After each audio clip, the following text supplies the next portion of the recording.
Hi global students, welcome to your last video on River Valley civilizations.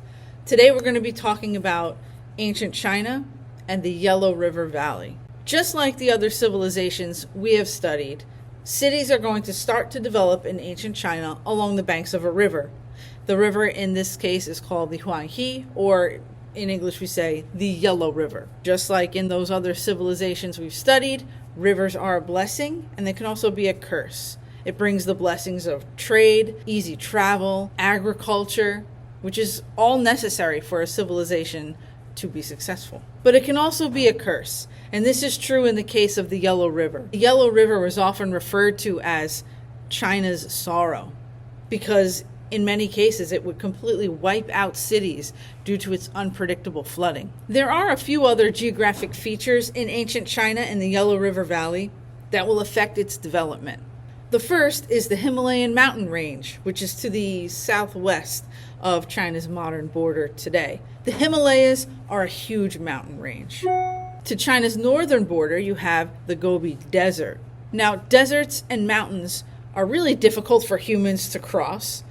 Humans really don't want to travel through a desert or across mountains because it's treacherous and dangerous. So this does two things for ancient China. It keeps the people in the Yellow River Valley, and it also keeps enemies out. This leads to the Yellow River Valley in ancient China becoming very isolated or cut off from contact from the outside world. The governments in the Yellow River Valley were centered around families who held power for hundreds of years at a time. These families were known as dynasties. A dynasty could be in power for several hundred years. These family dynasties would claim to have something called the mandate of heaven. A mandate is another word for an order. In other words, these ruling families felt like the gods in heaven were ordering them to be the leaders of China. This is similar to divine right theory, which we learned about in the civilization of Mesopotamia. If things were going well for a ruling dynasty, and the people were peaceful, and the economy was thriving, and let's say they had a golden age, well, no one had a need to complain. Everyone accepted this mandate of heaven. As soon as things started to slip and go downhill or turn negative in that civilization, people might start to rebel.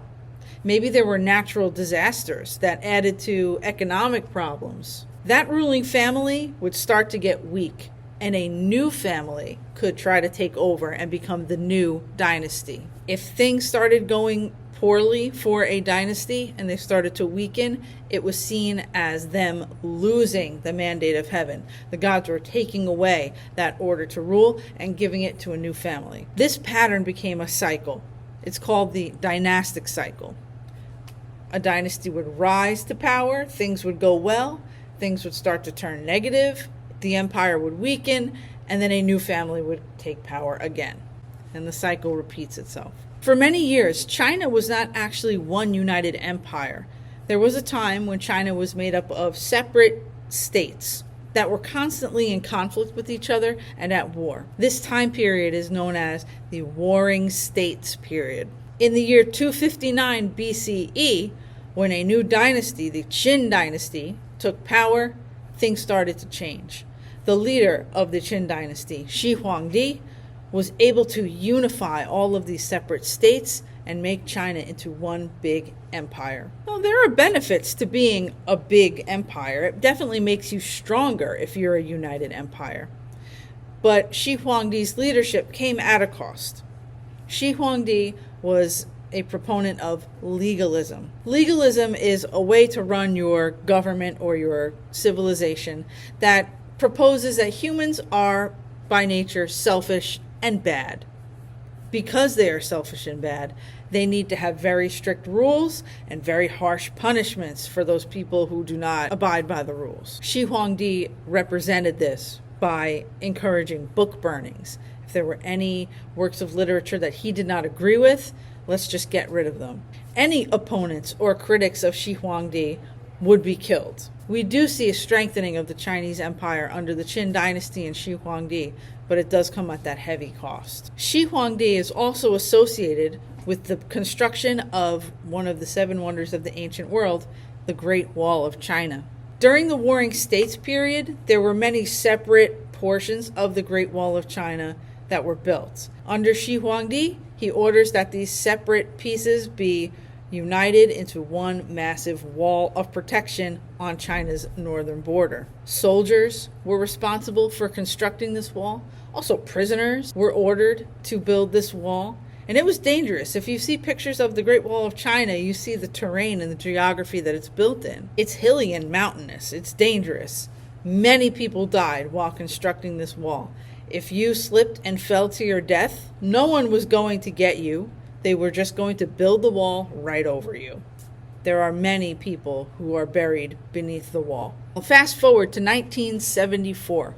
Archaeologists make a really cool discovery that has to do with Shi Huangdi. They discovered a massive tomb where Shi Huangdi was buried, and they found in his tomb 7,000 distinct individual soldiers made out of a material called terracotta. This is called the Terracotta Army, or the Terracotta Soldiers. Shi Huangdi commissioned these soldiers to be made. Each one is 6 foot high, and they each have an individual, unique look to them.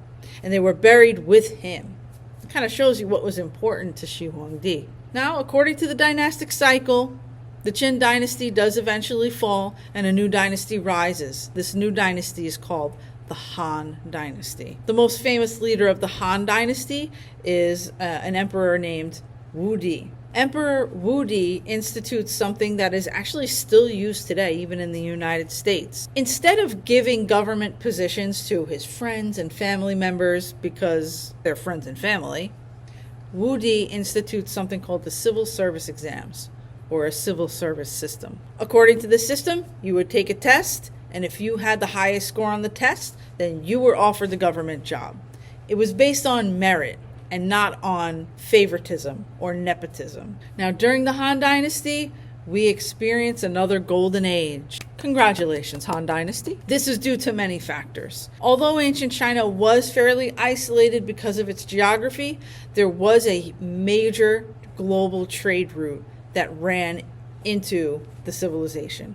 And they were called the Silk Roads. Silk was one of the products that was created and made in ancient China that was in extremely high demand in other parts of the world. That's why it's known as the Silk Roads. And there were other things traded along the Silk Roads too. Spices, other kinds of textiles. The Chinese are known for inventing paper. That was another hot commodity. Other parts of the world really wanted paper, so they were willing to trade with China for that too. In ancient China, they also invented the compass, which we might just take for granted today because we have them on our phones. The compass made it much easier and safer to navigate on the open seas. If you had a compass, it didn't matter if it was cloudy or if you were turned around in a storm at sea.